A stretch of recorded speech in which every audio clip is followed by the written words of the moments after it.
baka gusto nyo lagyan ko ng ganito yung motor nyo para di mainitan. Sir, wala pa sir. Oh.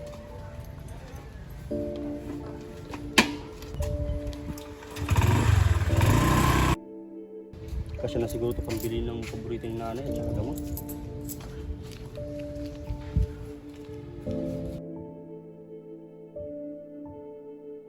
Inay, nandito na ako. May dala akong pagkain at gamot para sa'yo.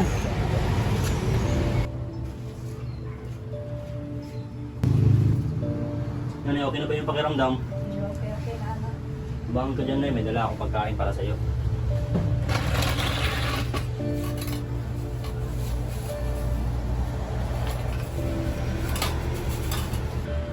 Saan ka kumuha ng pambili niyan anak? Sigurado ako mahal yan. Hindi ka nasa na nag-abala ba? Sus, huwag kang mag-abala, Nay. Lahat naman ginagawa ko para lang sa'yo. Pasensya ka na anak. Mabigat ako sa'yo. Huwag kang masalita ng ganyan, Nay. Masaya akong nakakatulong sa'yo. Hindi na sana ako nagkasakit. Nag-aaral ka pa sana ngayon. Huwag kang masalita ng ganyan, Nay. Makakaraos din tayo sa kahirapan.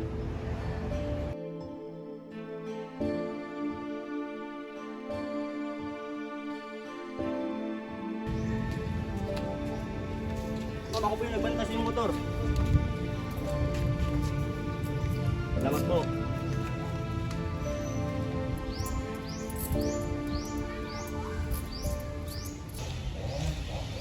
Uy, pare.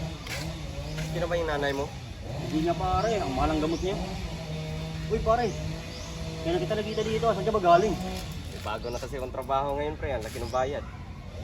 Oo, anong trabaho yan pare? Stockholder. Stockholder ng ano? Basta. Ba, pwede mo ipasa dyan pare, kaya ako eh. Sure ka ba? Oo pare, hindi ako magdalawang isip para sa nanay ko pare. Ayaw ko lang sa'yo, pare. Walang atrasan to. Oo pare, wala nang atrasan to. At sa nanay ko to pare. Sige, tara.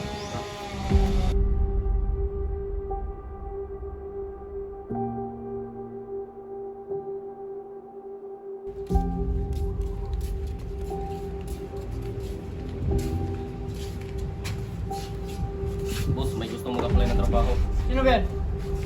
Kakilala ko boss. Lakas ba yan tumakbo? Siguro.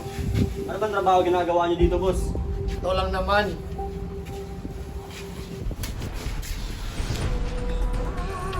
Ano yan? Tingin mo. Ano ba yan? Baka nga. Ako po, gusto ko pa na marangal ng trabaho. Ano ka ba? Matino naman trabaho to ah. Pre, isipin mo nanay mo. Nangangailangan ka ngayon, di ba? At saka, tiba-tiba ka dito. Malaki yung makukuha mo sweldo. Ayoko sa ganitong trabaho pre, gusto ko yung marangal. Ano ka ba? Mag-isip ka nga. Bumalik ka na lang dito bukas kung gusto mo talagang magtrabaho. Kaya nga. Halika na, pre. Sweldo kita sa inyo.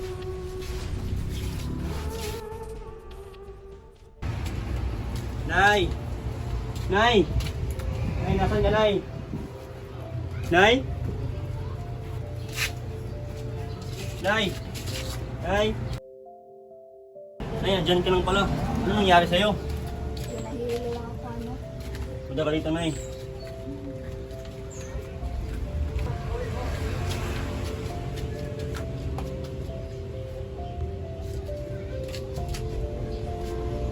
Nay, uminom ka na ba ng iyong gamot? Wala anak. Naubos na kasi yung gamot.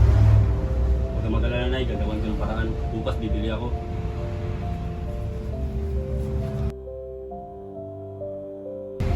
Alis muna ako, Nay. Babalik ako mamaya.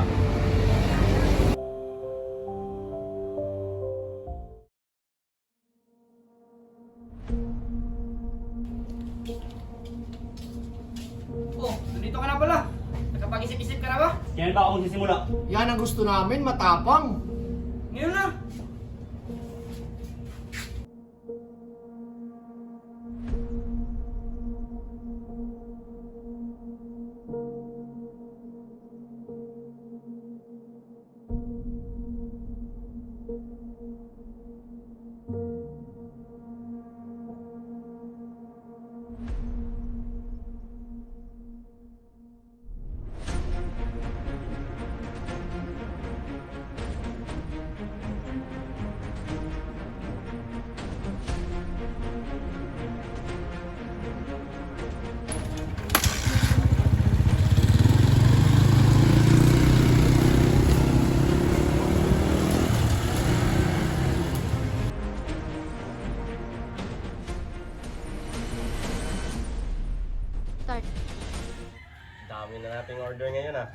Tiba-tiba na naman tayo. Pero mag-iingat pa rin tayo, parang minaman man tayo ng mga pulis eh. Uy, Dagatan, okay ka lang ba dyan? Hindi naman tayo mahuli. Napakatinig kaya natin. Kaya kahit na, mag-iingat pa rin tayo. Pero, malakas ang benta doon sa puzzle. Dami kayang suki natin doon. Kaya nga eh, kaya punta na tayo doon, magbinta pa tayo kasi nahanap na tayo natin mga suki. Tara, punta na tayo doon.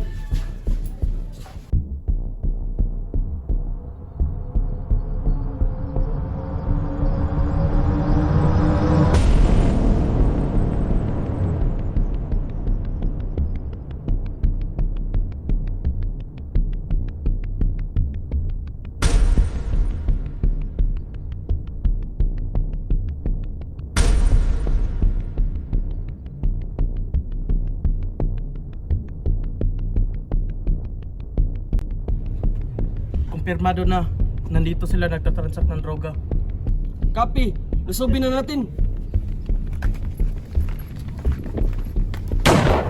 Mga pulis, itaw! Walang gagalaw! Tumakas na tayo, huwag tayo magpapahuli. Huwag natin silang hayaang makatakas.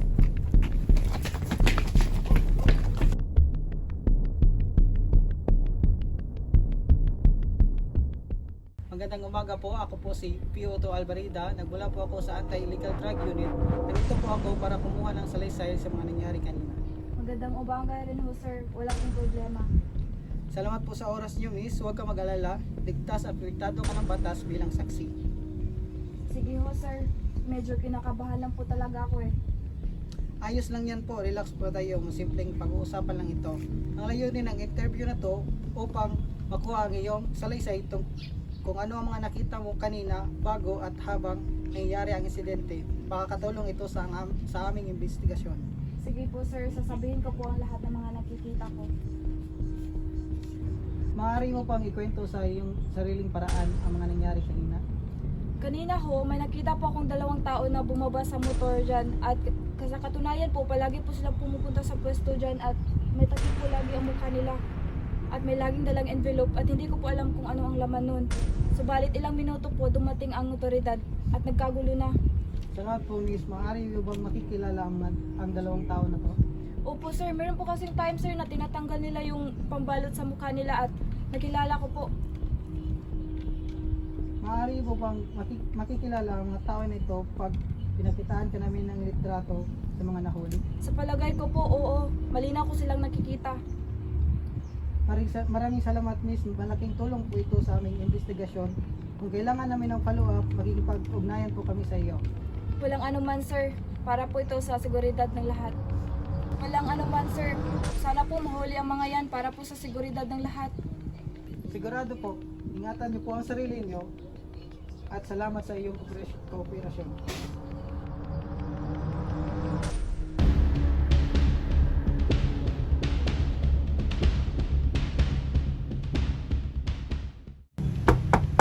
Tao po, may tao po ba dito? Ano ang kailangan ninyo? Ako nga po pala si Spioto Catalando. Nandito po ba si Dagatan? May kailangan kami sa kanya. Wala. Halika, may naghahanap sa'yo. Anong kailangan ninyo? May dala kaming warrant of arrest laban sa iyo dahil sa paglabag mo sa Republic Act 9165 o Comprehensive Dangerous Act of 2004. Narito po ang kopya ng warrant mula sa korte. Wala po akong kinalaman dito, sir. Nagkakamali yata kayo. Halika dito. Wala pong kinalaman dito, sir. Walang kinalaman dito, sir. Ikaw ay may karapatang manahimik. Anong bang sabihin sa iyo ay maaaring gamitin laban sa hukuman. May karapatan kang kumuha ng abogado. At kung wala kang pambayad, bibigyan ka ng isa ng isado. Naunawaan mo ba ang karta ito na pinalawanag sa iyo? Sir. Halika.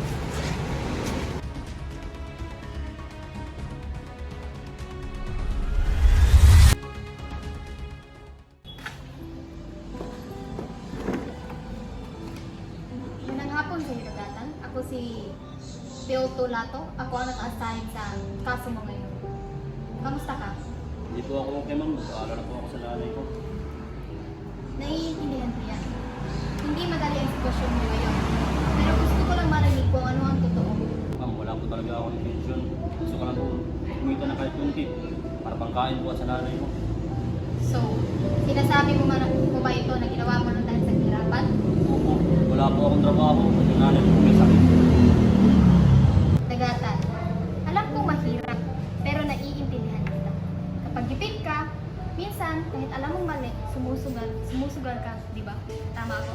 Opo ma'am, para kay nanay, gagawin ko po lahat. Alam mo, marami ako nakakausap na tulad mo. Mga ordinaryong tao na nanadala lang sa sitwasyon. Hindi kita tinuturing na masamang tao. Napipilitan ka lang dahil sa kahirapan.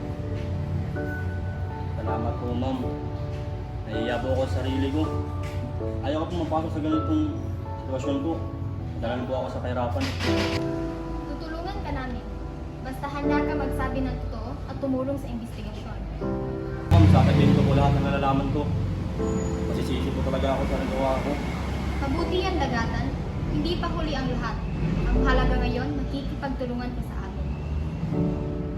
Tutulungan ka namin. Basta handa ka magsabi ng totoo. Opo ma'am, sasabihin ko po lahat ng nalalaman ko. Masisisi po talaga ako sa nagawa ko. Mabuti yan, Dagatan. Hindi pa ang huli ang lahat. Ang mahalaga, na makikipagtulungan ka sa amin sa investigation. Opo ma'am.